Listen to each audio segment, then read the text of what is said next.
Coordination compound के बारे में इतना कुछ पढ़ चुके हैं। अब हम आगे पढ़ेंगे संकुल निर्माण के संबंध में सिद्धांत। ठीक है, ये संकुल होते हैं, इनके निर्माण में क्या क्या सिद्धांत दिए गए हैं अब उसके बारे में पढ़ते हैं। तो पहली थ्योरी आती है बर्नर्स थ्योरी। कौन सी थ्योरी? Berners theory. किसने दी थी? ये दी थी बर्नर ने, बाय बर्नर। बर्नर ने दी थी, जिसे कहा जाता है father of coordination compound. Objective में आ सकता है कि फादर ऑफ कोऑर्डिनेशन कंपाउंड किसे कहते हैं, तो बर्नर को फादर ऑफ कोऑर्डिनेशन कंपाउंड कहा जाता है। ठीक है, अब इसके अनुसार इन्होंने जो थ्योरी दी उसके अनुसार क्या होता है कि दो प्रकार की संयोजकताएं पाई जाती हैं। संयोजकताएं या बैलेंसी कितने प्रकार की होती है? Two type. There are two types of valencies. First is प्राथमिक या आयनिक संयोजकता। ठीक है, प्राइमरी और आयोनिक बैलेंसिंग। तो जो सदैव ऋण आयनों द्वारा पूर्ण होती है, जो प्राथमिक संयोजकता है या प्राइमरी बैलेंसी है, वो हमेशा जो हमारे माइनस चार्ज वाले अणु होते हैं वही पूर्ण करते हैं। ठीक है, जो सदैव ऋण आयनों द्वारा पूर्ण होती है उसे बोलते हैं ऑक्सीकरण संख्या। हम पहले भी पढ़ चुके हैं कि जो ऑक्सीकरण संख्या होती है वो ऋण आयनों द्वारा पूर्ण होती है। दूसरी है द्वितीयक या अनायनिक संयोजकता। ठीक है, जो या तो ऋण आयनों द्वारा पूर्ण होती है या तो उदासीन अणुओं द्वारा। ठीक है, इसे बोला जाता है उपसह संयोजन संख्या। तो हमने क्या पढ़ा कि दो प्रकार की संयोजकताएं होती है, प्राथमिक एवं द्वितीयक। प्राथमिक संयोजकता कैसी होती है? आयनिक होती है। ठीक है, जो हमेशा किससे पूर्ण होती है? ऋणावेशों द्वारा, जिसे ऑक्सीकरण संख्या कहा जाता है। और जो द्वितीयक संयोजकता होती है वो या तो ऋण आयनों द्वारा पूर्ण होती है या तो उदासीन अणुओं द्वारा। ठीक है, दोनों से ये पूर्ण होती है, इसे बोला जाता है उपसह संयोजन संख्या। ओके, चलो हम आगे देखते हैं। संकुल के बनने में दोनों बैलेंसी संतृप्त होती हैं। जब भी कोई कॉम्प्लेक्स से संकुल बनता है तो दोनों बैलेंसी को पूर्ण करता है। ओके, अब प्राइमरी बैलेंसी को डॉटेड लाइन से दर्शाते हैं और सेकेंडरी बैलेंसी को डार्क लाइन से दर्शाया जाता है। प्राइमरी बैलेंसी कैसे दर्शाते हैं? डॉटेड लाइन से, और सेकेंडरी बैलेंसी को डार्क लाइन से। ओके, हम एग्जांपल लेते हैं डॉटेड और डार्क का। तो CuNH3 CO हमारा क्या है? कोबाल्ट क्या है? केंद्रीय धातु है। NH3 कौन सी बैलेंसी है हमारी? Secondary valency. उदासीन अणु है ना? NH3 उदासीन अणु है, इसमें कोई चार्ज नहीं होता, ये हम पहले से ही पढ़ते हुए आ रहे हैं।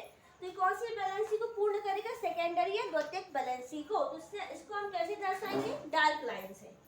कितने NH3? 6। तो 1 2 3 4 5 एंड 6। Cl क्या है? माइनस चार्ज वाला है, ऋणावेशित अणु है।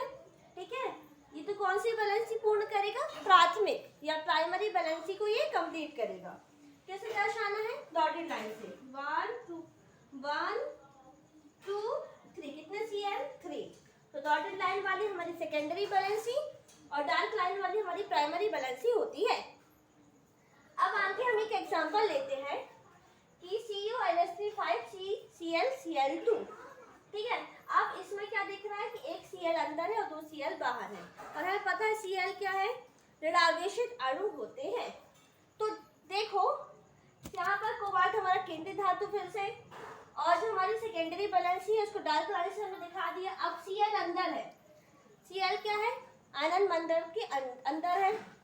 ठीक है, तो यह हमारी प्राइमरी बैलेंसी भी है और सेकेंडरी बैलेंसी भी है। ओके, तो इसको हम डॉटेड लाइन और डार्क लाइन दोनों से शो करते हैं। ओके, आगे समझ में? अब देखो इसके कुछ प्रयोग भी किए गए, इसके कोई प्रयोगात्मक तथ्य भी हैं। ओके, क्या है कि जब हम CuCl3 कोबाल्ट क्लोराइड में अमोनिया मिलाते हैं, तो क्या मिलाते हैं? कोबाल्ट क्लोराइड में अमोनिया, तो क्या मिलता है? तो COCl3.6NH3, COCl3.5NH3, COCl3.4NH3, COCl3.3NH3 मिलता है। ओके, तो इनकी कलर भी अलग अलग मिलते हैं, येलो, पर्पल, ग्रीन, ब्लू, अलग अलग कलर मिलते हैं। अब हमें क्या करना है, मतलब हमने नहीं, बर्नर ने क्या किया कि सब में AgNO3 सिल्वर नाइट्रेट मिला दिया। क्या मिलाया? Silver nitrate. संयोजी यौगिक मिले। पहला तो CONH3 6Cl3, CONH3 5CCl2। ऐसे क्या हुआ कि जो Cl है वो एक एक करके अंदर जा रहा है सब में, लास्ट में Cl बचता नहीं है। तो इसमें क्या होता है, बहुत ज्यादा अवक्षेप होता है, फिर अवक्षेप कम मिलता है, फिर बहुत कम मिलता है, फिर अवक्षेप नहीं पाया जाता। ठीक है, तो अब हमने क्या देखा कि अवक्षेप धीरे धीरे क्या हो रहा है, कम हो रहा है। क्यों हो रहा है अवक्षेप कम? क्वेश्चन नहीं आता कि अवक्षेप कम क्यों हो रहा है। तो हम ये भी देख रहे हैं कि यहाँ से Cl भी धीरे धीरे कम हो रहा है। तो निष्कर्ष ये निकलता है कि जो अवक्षेप मिलता है वो Cl बंधुता के कारण मिलता है। ओके, क्वेश्चन पूछा गया कि अवक्षेप क्यों कम हो रहा है या क्यों नहीं मिल रहा। तो अवक्षेप, ये निष्कर्ष निकला कि अवक्षेप Cl बंधुता के कारण आता है और यहीं से प्राथमिक गतिक संयोजकता निकली। ओके, ये तो हमारी बर्नर्स थ्योरी, इसी पे सिज्विक और लॉरी सिद्धांत भी है जो हम नेक्स्ट वीडियो में पढ़ेंगे। Thank you for watching my video. Like share and subscribe.